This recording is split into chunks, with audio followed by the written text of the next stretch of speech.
Hello everyone, welcome to the YouTube channel Botany for All. In our today's video, I'm going to discuss about some important concepts as well as the questions with their explanation about the plant growth regulators. This will be the first part for the plant growth regulators, in which I will discuss about the questions from the three hormones, which are auxin, zebralin, and the cytokinin. In the upcoming video of the plant growth regulator, I will talk about some other hormones like jasmanic acid, stegolactone, abscisic acid, ethylene, etc. So this video lecture is the series for the MSc Botany entrance as well as the other exams of the biology. So let's just start with the video.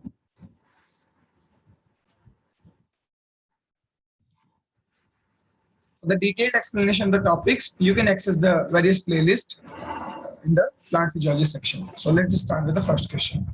The first question says, name some plant growth regulators. So in plant, the plant growth regulators of hormones are auxin, zebralin, cytokinin, abscisic acid, ethylene, brasinosteroid, salicylic acid, jasmanic acid, and stegolactone. Among them, 5 are the most common: 1, 2, 3, 4, and 5. The auxin, zebralin, and cytokinin are positive growth regulators, means they control the positive growth. And the abscisic acid as well as the ethylene, they are the negative growth regulators. Negative in the sense that they are not harmful for the plant. Generally, they breaks the dormancy. कहीं भी growth हो रही होती है तो वहां पर auxin, zebralin and cytokinin work करते हैं. Abscisic acid and ethylene, they are growth retardant. Next question says, what is the precursor of the auxin? It's a very common question, generally asked in different competitive examination. So tryptophan and amino acid is the precursor of the auxin. Similarly, the precursor of the ethylene is also important. Methionine is the another amino acid, which is the precursor of ethylene. Some other hormone like jasmanic acid and salicylic acid, the precursor for them is the alpha-linolenic acid. Octadecanoic pathway के through synthesis होता है jasmanic acid या salicylic acid का. So alpha linolenic acid is the precursor.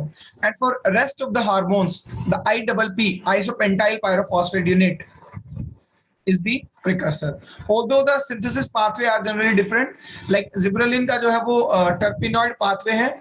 Similarly, AB and zebralin, they are all terpenes. One is the sesquiterpene, another is the diterpene. Zebralin diterpenes होते हैं.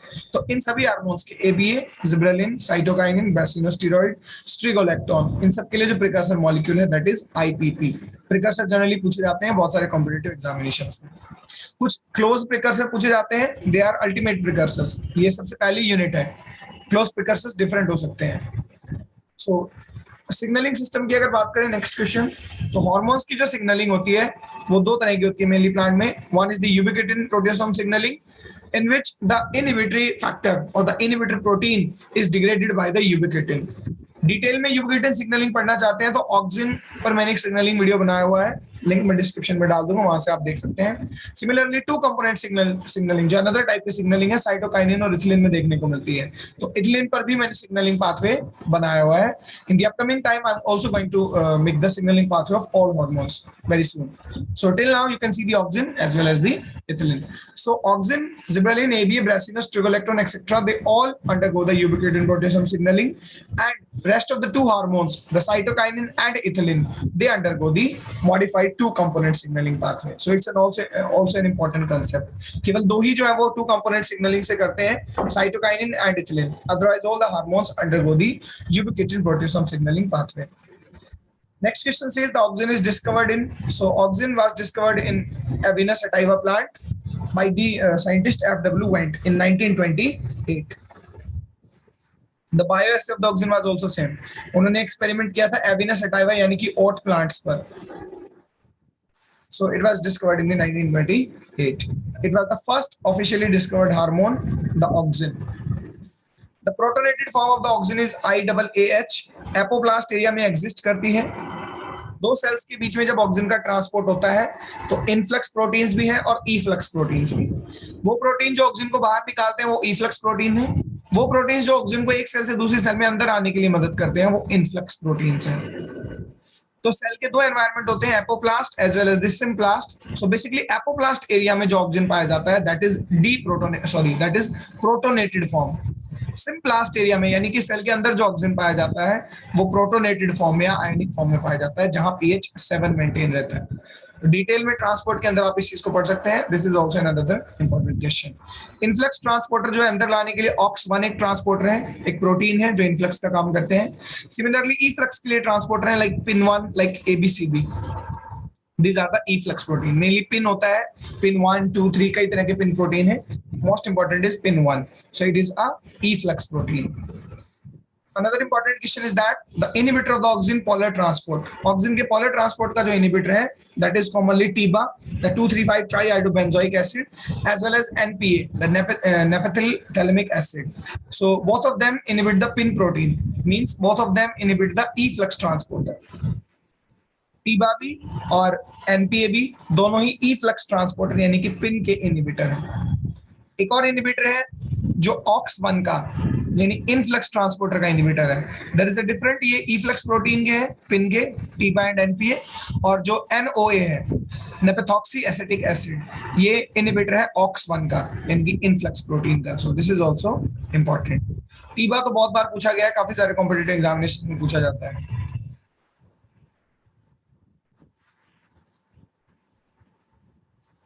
Polar transport में most common oxygen जो होता है वो IAA indole 3 acetic acid होता है जो कि नेचुरल ऑक्सीजन है. कुछ नेचुरल ऑक्सीजन के नाम यहाँ शामिल किए मैंने. Indole 3 acetic acid, indole 3 butyric acid, 4 chloro indole 3 acetic acid जो कि पर्टिकुलरली लेग्यूम के सीड्स में पाया जाता है, और indole 3 propanoic acid. This is also a natural oxygen. Similarly, some synthetic oxygens are also asked in different type of the examination like HTET, CTET, PGT biology, CSIR net, ARS net, and other exams also, NEET also. So synthetic oxygens are 2,4-D, 2,4,5-T, MCPA, dicamba, alpha, and AA. MSc entrance examination में भी काफी बारी question पूछे गए हैं बहुत सारे universities में. So 2,4-D, 2,4-dichlorobenzoic acid, 2,4,5 trichlorobenzoic acid, MCPA 2-methyl 4-chlorophenoxyacetic acid, dicamba 2-methoxy 3,6 dichlorobenzoic acid, and alpha naphthalene acetic acid. So generally these are the synthetic oxygen. Most of them are herbicide. ज्यादातर synthetic oxygen जो होते हैं वो herbicide होते हैं. There was a herbicide which was called Agent Orange. Agent orange को एक weapon की तरह यूज किया गया था अमेरिका वियतनाम वॉर में ड्यूरिंग द 1961 टू 1971. अमेरिकन जो हवाई जहाज होते थे वो स्प्रे करते थे एजेंट ऑरेंज को, which was a mixture of 2 herbicides, 2,4-D and 2,4,5-T. इससे क्या करते थे वो जंगल में जो है पेड़ों को साफ करने के लिए, जंगलों से पेड़ हटाने के लिए उसको यूज करते थे, so that they can visualise the Vietnam army. So agent orange is the another important question which is asked generally in the examination, which are the mixture of the 2 herbicides. Auxin activate which protein for the cell elongation? तो auxin जो होते हैं cell का elongation करके cell का size बढ़ाते हैं by promoting the expansins proteins. Expansin proteins को एक्टिवेट करते हैं. एपिकल डोमिनेंस कोज करते हैं ऑक्सिन. एपिकल ब्रांचेस, टिप के ऊपर ऑक्सिन होता है तो ये एपिकल ब्रांच को बढ़ाए रखेगा, प्लांट को साइड में कम ग्रो कराएगा. साइड में ग्रो कराना होता है लेटरल डोमिनेंस, और केवल ऊपर की तरफ ग्रो करना apical dominance.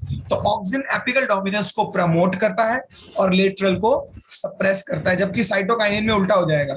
Cytokinin lateral dominance को प्रमोट करता है, एपिकल को सप्रेस. आप रिकॉर्डिंग को प्रीवियस करके देख सकते हैं if you are having confusion in this concept.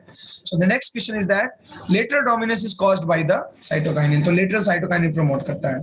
Parthenocarp is the another function of the auxin. Seedless fruits का जो formation है वो auxin से होता है, although कुछ और हार्मोन्स भी इन्वॉल्व है, बट मेनली auxin का फंक्शन है parthenocarpy. Formation of the seedless fruit. Agent Orange, I have told you earlier, is a mixture of the 2 herbicides, 2,4-D and 2,4,5-T. The 2,4-dichlorobenzoic acid and 2,4,5-trichloro, not benzoic, sorry, let me correct myself, 2,4-dichlorophenoxyacetic acid. Please consider the same name previously if I have conveyed it wrong. So this one is the correct. 2,4-dichlorophenoxyacetic acid, 2,4,5-trichlorophenoxyacetic acid, 2,4,5-T. Next question says which hormone shows phototropism? So auxin shows the phototropism, means the growing of the tip towards the sunlight. Generally ऐसा इसलिए होता है because जो dark side है जिधर light नहीं है, that side the oxygen accumulate more, उस साइड ऑक्सीजन ज्यादा एक्यूमुलेट होता है, दैट सप्रेस और that bend the light side. तो क्योंकि ऑक्सीजन उधर जाता है, ये कोई टिप था, इधर ऑक्सीजन जाता है तो ये इस पर हैवी हो जाता है, लाइट साइड जो ऑक्सीजन नहीं है उसकी वजह से लाइट साइड जो है वो, लाइट की तरफ जो साइड है वो सन जो सोर्स है लाइट का उसकी तरफ झुक जाती है, बेंड हो जाती है. So this is the reason. So phototropism is shown by the oxygen. In really, the oxygen is not attracting towards the light. In really, the oxygen is running away from the light. That is why the dark side become heavy, because the oxygen accumulate the cell elongation, and the cell elongation cause the heaviness of the dark side. Next question says a high ratio of the cytokinin to the oxygen gives. Whenever there will be a high number of cytokinin, it will be the formation of shoot in the plant tissue culture. Whenever there will be a oxygen high, let me write it again. Wait. Whenever the cytokinin to oxygen ratio is there and oxygen is less in number as compared to the cytokinin, more in number. I'm repeating. Whenever the cytokinin is more, the shoot will be formed. Whenever the oxygen is more, the root will be formed. In the plant tissue culture there is a property totipotency. Totipotency में क्या होता है कि किसी भी cell को, किसी भी प्लांट सेल को किसी भी तरह के ऑर्गन में या सेल में डेवलप किया जा सकता है carelessly. So if we provide more cytokinin, this cell will be developed in a shoot cell, and if we provide more oxygen, it will be form the root. It will be forming the root. तो oxygen ज्यादा होने पर root बनती है. It doesn't mean कि oxygen root formation को promote करते हैं. रूट फॉर्मेशन को साइटोकाइनिन प्रमोट करता है, लेकिन प्लांट टिश्यू कल्चर में अगर ऑक्सीजन ज्यादा है तो रूट बनती है, और अगर साइटोकाइनिन ज्यादा है तो शूट बनता है. इसे कहते हैं auxin to cytokinin ratio, which is the morphogenic factor. ये मॉर्फोजेनेसिस को डिटरमाइन करता है प्लांट टिश्यू कल्चर में.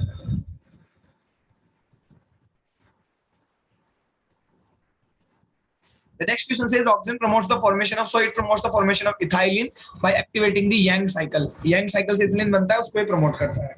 ऑक्सीजन के रिसेप्टर क्या है? तो ऑक्सीजन की सिग्नलिंग पर मैंने वीडियो बनाया हुआ है, मैं डिस्क्रिप्शन में लिंक डाल दूंगा, from where you can see. तो TIR1 ऑक्सीजन के रिसेप्टर होते हैं, ट्रांसपोर्ट ऑफ इनहिबिटर रिस्पांस 1. तो inhibitor in the oxygen signalling pathway वो रिसेप्टर था. इनहिबिटर जो होता है वो होता है ऑक्स IA. ऑक्स IA जब तक अटैच है रिसेप्टर के साथ तब तक सिग्नलिंग नहीं होती. यूबिक्विटिन पाथवे एक्टिवेट होने पर, यानी ऑक्सीजन आने पर रिसेप्टर एक्टिवेट होते हैं. यूबिक्विटिन प्रोटीन इस इनहिबिटर को डिग्रेड करके जो ट्रांसक्रिप्शन फैक्टर है, ऑक्सीजन रिस्पांस फैक्टर, उनको एक्टिवेट कर देता है. तो ये सारी चीजें आप सिग्नलिंग वाले वीडियो में देख सकते हैं. Right now you have to remember that what is the receptor TIR1 and what is the inhibitor, that is the aux IA. Xylem differentiation भी करता है ऑक्सीजन. कैम्बियम सेल्स को ज्यादा जाइलम बनाएगा as compare to the phloem अगर oxygen है तो. Largest non class जो है प्लांट हार्मोन्स की वो जिब्रेलिन है. जिब्रेलिन सबसे पहले नोट किए गए थे 1898 में. जापानीज फार्मर थे ओनिशी. उन्होंने अपने खेत में देखा कि जो राइस प्लांट है, in their field they observed that their rice plant is infected with a disease which was called foolish seedling of the rice or bakanae disease. The bakanae और foolish seedling of rice disease is caused by a fungus which is called Gibberella fujikuroi. तो इस fungus से gibberellin को extract किया गया था. ठीक है, तो ये नोटिस किया गया था, केवल ऑफिशियली डिस्कवर इसको किया इची कुरोसावा ने. तो डिस्कवरी भी जापान में हुई in 1926. Eiichi Kurosawa identified that foolish seedling disease was caused by the fungus Gibberella fujikuroi. So history of gibberellin पर भी क्वेश्चन आ सकते हैं. जिब्रेलिन का जो नेचर है वो डाइटर्पीन है, 20 कार्बन होते हैं. ये जो IPP यूनिट है, 2 IPP यूनिट मिलकर एक मोनोटर्पीन बनाते हैं 10 कार्बन का.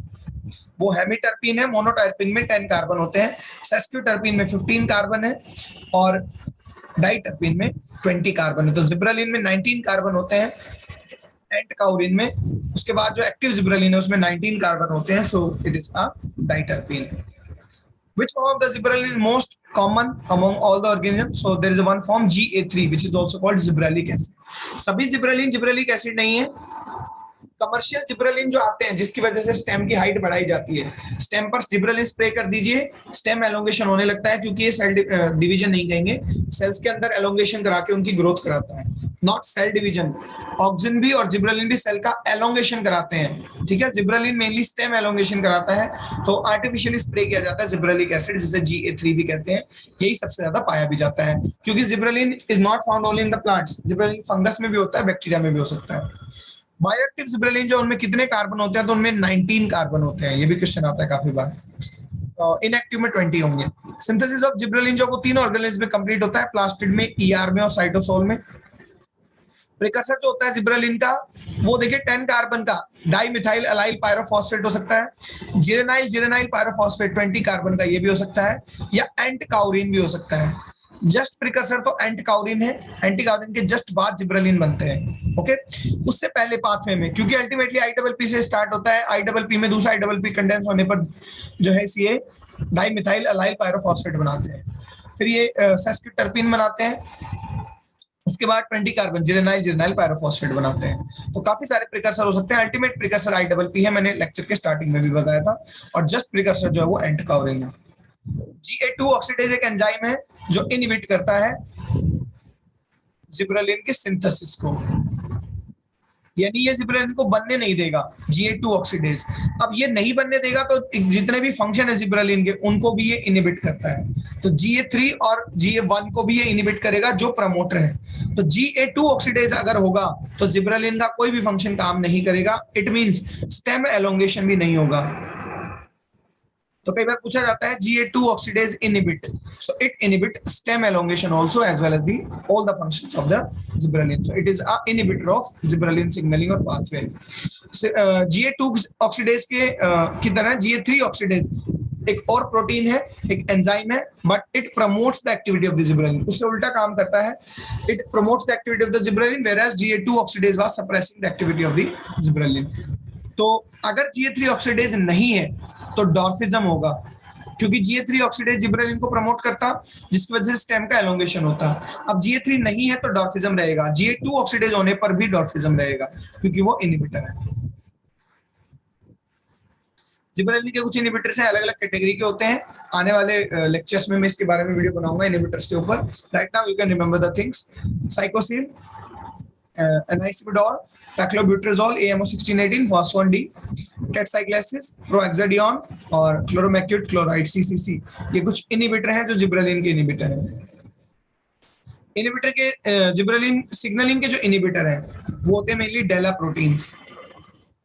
डेला प्रोटीन एक क्लास ऑफ प्रोटीन है जिसके अंदर काफी सारे प्रोटीन होते हैं जो जिब्रेलिन को इनहिबिट करते हैं सिग्नलिंग में।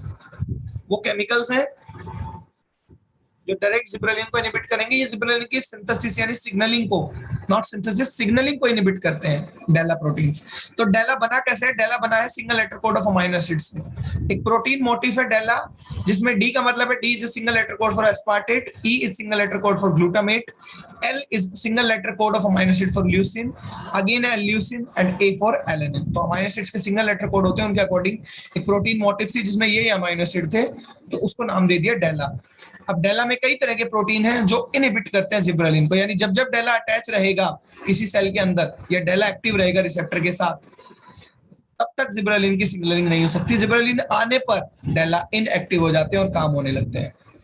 तो जैसे इनहिबिटर था ऑक्सिन का IAA ऑक्स, ऐसे ही जैसे ऑक्सिन का इनहिबिटर था IAA ऑक्स, ऐसे जिब्रेलिन का इनहिबिटर है सिग्नलिंग का डेला। तो कुछ यहाँ पर रिसेप्टर के नाम पूछे गए हैं। What is the name of the receptor of gibberellin signalling? Auxin का रिसेप्टर था TIR1, ट्रांसपोर्ट इनहिबिटर रिस्पांस 1। यहाँ रिसेप्टर है GID1, gibberellic acid insensitive dwarf 1। This is the receptor. कई बार पूछा जाता है कि बॉल्टिंग कौन सा हार्मोन कॉज करता है, तो bolting is mainly caused by the gibberellin. Bolting का मतलब होता है जल्दी फ्लावरिंग लाना, ठीक है, irrespective of the temperature, irrespective of the photoperiodism, जल्दी फ्लावरिंग लाना बॉल्टिंग कहलाता है। स्टेम एलोंगेशन हार्मोन भी जिब्रेलिन है, जहां भी जिब्रेलिन डालेंगे स्टेम एलोंगेशन होगा। This is the chief function. I have included some chief functions of any of the hormones, you should remember और you must remember all of them. बॉल्टिंग पूछा जाता है, स्टेम एलोंगेशन पूछा जाता है। लॉन्ग डे प्लांट्स में flowering gibberellin cause करा सकता है। ऑल्दो फ्लावरिंग के लिए हाइपोथेटिकल हार्मोन है, जैसे फ्लोरिजन, जैसे वर्नेलिन जो वर्नेलाइजेशन से बनता है, वर्नेलिन तो, और फ्लोरिजन फोटोपीरियोडिज्म से बनता है। बट कुछ लॉन्ग डे प्लांट्स में जिब्रेलिन जो होता है ये फ्लावरिंग कॉज कराता है, और माना जाता है कि फ्लोरिजन और वर्नेलिन का कंपोनेंट भी जिब्रेलिन है खुद। तो एक तरह से फ्लावरिंग हार्मोन है। Which hormone breaks the seed dormancy and causes seed germination? That should be corrected. तो जब तक सीड जर्मिनेट नहीं कर रहा वो डोरमेंट है। डोरमेंसी बेनिफिशियल भी है। अगर अनफेवरेबल कंडीशन बाहर है तो डोरमेंसी होना अच्छी बात है। डोरमेंसी को कॉज कराता है ABA। हर एक चीज के अंदर डोरमेंसी ग्रोथ को रोक कर रखता है ABA सल्फ्यूरिक एसिड, इसीलिए उसे डोरमिन भी कहते हैं। और इससे उल्टा काम करता है जिब्रेलिन। जिब्रेलिन हर एक चीज की डोरमेंसी को ब्रेक करेगा। तो सीड जर्मिनेशन हार्मोन भी जिब्रेलिन है, और सीड डोरमेंसी को ब्रेक करने वाला हार्मोन सीधे शब्दों में कहें तो सीड जर्मिनेटिंग हार्मोन जिब्रेलिन है। केवल सीड ही नहीं, बाकी कहीं पर भी अगर एपिकल जो बड में डोरमेंसी है, चाहे फूल नहीं खिल रहा हो, चाहे स्टेम नहीं बढ़ रहा हो, डोरमेंट हो, तो वहां सब कहीं जिब्रेलिन काम करता है। Mobilization of the food in seed is caused by the gibberellin. Gibberellin क्या करता है, एंडोस्पर्म के अंदर से फूड को निकालकर एम्ब्रियो को प्रोवाइड कराता है। इसे मोबिलाइजेशन ऑफ द न्यूट्रिएंट्स कहते हैं। एल्यूरोन लेयर इसमें काम करती है, पूरा मैकेनिज्म है। So right now we were just discussing it in the summarized form. So it is caused by the gibberellin. Mobilization of food is also caused by the gibberellin. Which hormone breaks the dormancy? Of course, gibberellin. I have told you earlier. Some transcription factors of the gibberellin. देखिए transcription factor क्या होते हैं कि कोई भी hormone आने के बाद सिग्नलिंग में, ठीक है, जैसे जिब्रेलिन यूबिक्विटेड सिग्नलिंग से काम करता है, तो इसके इनहिबिटर्स यानी डेल्टा को डिग्रेड कर दिया जाता है। और इसके जो रिस्पांस फैक्टर्स होते हैं, हर एक हार्मोन के रिस्पांस फैक्टर है, जैसे ऑक्सिन रिस्पांस फैक्टर ऑक्सिन का, जिब्रेलिन के भी रिस्पांस फैक्टर होते हैं, तो वो एक्टिवेट हो जाते हैं। तो यहाँ कुछ रिस्पांस फैक्टर्स हैं या ट्रांसक्रिप्शन फैक्टर जिनके नाम है PIF1, ठीक है, और PFD प्री फोल्डिंग के लिए, और phytochrome interaction factor PIF phytochrome interaction factor जो फ्लावरिंग कॉज करता है, PFD प्री फोल्डिंग जो प्रोटीन्स की प्रॉपर पैकेजिंग कराते हैं। चैपरॉन्स होते हैं प्रोटीन्स को जो पैक करते हैं, फोल्डिंग करते हैं, उनमें भी हेल्प करता है जिब्रेलिन। तो ये इनके कुछ ट्रांसक्रिप्शन फैक्टर हैं। ये एक्टिवेट कब होंगे, जब डेला डिग्रेड हो जाएगा, और डेला इनहिबिटर है वो कब डिग्रेड होगा, जिब्रेलिन के आने पर। तो जिब्रेलिन सिग्नलिंग भी जो है आने वाले टाइम में very soon we will discuss in the detail, so that you can find in the plant growth regulator playlist. Although till now I have conveyed about the auxin as well as the ethylene, इन दोनों की signalling में करा चुका हूं। The chemical name of the kinetin. Kinetin एक artificial cytokinin है, cytokinin which is the cell division hormone। तो kinetin जो है उसका केमिकल नेम है N6-फॉस्फोराइल ये एडेनिन न्यूक्लियोटाइड जो होता है उसके डेरिवेटिव है। जो साइटोकाइनिन होते हैं उनका केमिकल नेचर है कि वो एडेनिन न्यूक्लियोटाइड के डेरिवेटिव है। नेचुरल साइटोकाइनिन जो प्लांट्स में वो जिटिन है, ठीक है, जिटिन मेज में पाया गया था, आगे मैंने शामिल किया, वो भी हम देखेंगे क्वेश्चन। सेल डिवीजन हार्मोन भी साइटोकाइनिन होता है। देखिए ऑक्सिन या जिब्रेलिन सेल्स का एलोंगेशन कर सकते हैं, साइज बढ़ा सकते हैं। एक सेल से दो सेल बनाने के लिए यानी कि सेल डिवीजन में जो हार्मोन चाहिए वो होता है साइटोकाइनिन। साइटोकाइनिन को सेल डिवीजन हार्मोन कहते हैं। एडवेंशियस रूट जो है वो भी साइटोकाइनिन फॉर्म करता है। एडवेंशियस का मतलब रेडिकल के अलावा कहीं से भी रूट बने, जैसे स्टिलिट रूट्स हैं शुगर केन की या मेज की, नॉट मेज, शुगर केन की, और जो प्रॉप रूट्स है बेनियान की, वो सारे क्या है, एडवेंशियस रूट्स के एग्जांपल है। राइजोफोरा में न्यूमेटोफोर्स होते हैं, वो भी एडवेंशियस रूट्स हैं, जिनको रेस्पिरेटरी रूट भी कहते हैं। न्यूट्रिएंट मोबिलाइजेशन, देखिए यहाँ सीड की बात नहीं कर रहा, यहाँ लीफ की बात कर रहे हैं। लीफ के अंदर न्यूट्रिएंट्स का मोबिलाइजेशन, जब लीफ बूढ़ा हो जाता है तो लीफ में कहलाता है कंडीशन सेनेसेंस। बूढ़ा लीफ कुछ दिनों के बाद फॉल ऑफ हो जाएगा, एब्सेशन हो जाएगा। तो उस लीफ को अगर बचाना चाहता है प्लांट, ठीक है, या उसमें साइटोकाइनिन दे दिया जाए, तो साइटोकाइनिन नई जान डाल देता है उस लीफ के अंदर। कैसे कि उसके क्लोरोप्लास्ट जो डिग्रेड हो चुके हैं उनको रिन्यू करता है। तो क्लोरोप्लास्ट रिन्यूअल भी साइटोकाइनिन करता है, वन थिंग। सेनेसेंस को डिले कुछ दिनों के लिए पोस्टपोन कर देगा, क्योंकि नई जान आ गई, क्लोरोफिल एक्टिव हो गए तो वो फोटोसिंथेटिक हो गए, फोटोसिंथेटिक हुए तो फूड बना। तो डिले ऑफ सेनेसेंस ये बहुत ज्यादा इंपॉर्टेंट क्वेश्चन है, हर एक एग्जाम में ऑलमोस्ट आता ही है कि which hormone delay the senescence. So it is of course the cytokinin. इसे चाहे रट लीजिए, समझ लीजिए। इसे रिचमंड लैंग इफेक्ट भी कहते हैं। जो ये मोबिलाइजेशन न्यूट्रिएंट्स है, जो पौधे के बाकी हिस्से हैं उनसे न्यूट्रिएंट इस पत्ते को आने लगेंगे ताकि ये अपना नया लाइफ गेन कर सके। ये कहलाता है रिचमंड लैंग इफेक्ट या न्यूट्रिएंट मोबिलाइजेशन। तो इसे साइटोकाइनिन कॉज करता है। लेटरल डोमिनेंस कॉज करता है साइटोकाइनिन, ये मैंने ऑक्सिन में भी बताया था, और एपिकल को सप्रेस करेगा। साइटोकाइनिन डिस्कवर किया था स्कूग एंड मिलर ने, दो अलग अलग साइंटिस्ट थे। एक ने काइनेटिन डिस्कवर किया था, एक मछली के स्पर्म में, और दूसरे ने जो है प्लांट के अंदर जिटिन डिस्कवर किया था। तो 1955 में डिस्कवर किए गए थे साइटोकाइनिन। जिटिन जो है ये नेचुरल प्लांट हार्मोन है, नेचुरल प्लांट साइटोकाइनिन है जो मेज ग्रेन से एक्सट्रैक्ट किया गया था। जिटिन का जो केमिकल नेम है वो है 6,4-hydroxyl-3-methyl-2-ट्रांसब्यूटेनाइल अमाइनोप्यूरिन। तो ये भी एडेनिन का या अमाइनोप्यूरिन डेरिवेटिव है। कुछ नेचुरल साइटोकाइनिन जैसे जिटिन, अभी ऊपर नाम देखा हमने 2IP। 2IP का मतलब होता है 6,3-methyl-2-butyl अमाइनोप्यूरिन। तो ये दो नेचुरल हैं, जिटिन भी और 2IP भी। पूछा जाता है कई बार 2IP क्या है, स्टूडेंट्स कंफ्यूज हो जाते हैं क्योंकि बहुत छोटा सा एब्रिवेटेड नाम है। तो 2IP के बारे में भी पूछा गया काफी सारे MSc एंट्रेंस एग्जामिनेशंस में। If you are really finding this video as useful, so kindly share and subscribe the channel Botany for All. Talk about the next question. Some synthetic cytokinins. So benzimetazole, 6-vinyladenine, and kinetin. These three are the synthetic cytokinins that you should remember or that you should remember or recall. So 61 question says which hormone prevent the chlorophyll degradation? It would be cytokinin. Cytokinin जो है chlorophyll को degradation से बचाता है. मैंने अभी delay of senescence में भी ये point बताया था.